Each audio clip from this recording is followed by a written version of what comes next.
Royal Challengers Bangalore এবং রাজস্থান রয়্যালসের মধ্যকার ম্যাচে রয়্যাল চ্যালেঞ্জার্স ব্যাঙ্গালোর প্রথমে ব্যাটিং এ নামে।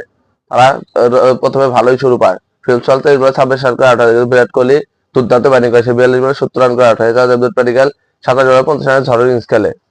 টিম ডেভিড 13 বলে 20 রান করে রান আউট হয়ে যায় এবং সেই থেকে জিতেশ শর্মা 10 বলে 22 রানের ঝড়ের ইনিংস খেলে। তারা টোটাল 205 রান করে 20 ওভারের বিনিময়ে। এবং রয়্যাল চ্যালেঞ্জার্স ব্যাঙ্গালোর হয়ে সন্দীপ শর্মা 2টি, জোফরা আর্চার 1টি উইকেট নেন। পরবর্তী 206 টার্গেটে ব্যাট করতে নামে রাজস্থান রয়্যালস। তারা শুরুতেই বৈভব সূর্যবংশী উইকেট হারিয়ে ফেলে। সে 13 বল খেলে 16 রান করে আউট হয়ে যায় এবং ইয়াসমিন জাসওয়াল দুর্দান্ত ইনিংস খেলে 19 বলে 49 রানের ঝড়ের ইনিংস খেলে আউট হয়ে যায়।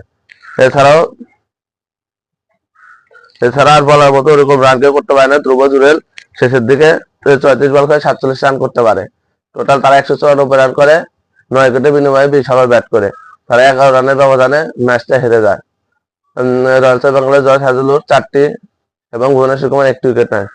আর এটা কি খেলা ছিল, 3 ওভার রান দরকার ছিল 38। ধ্রুব জুরেল এবং শিবম ডুবে 18তম ওভারে 22 রান করে ম্যাচটা সহজ করে দেয়। 2 ওভারে তাদের দরকার ছিল মাত্র 16 রান, কিন্তু এই ম্যাচটাও তারা জিততে পারেনি। তারা 19তম ওভারে জর্জ হ্যাজেলউডের বলে মাত্র 1 রান করতে পারে এবং শেষে 20তম ওভারে দরকার ছিল 15 রান, তারা 5 রান করতে পারে।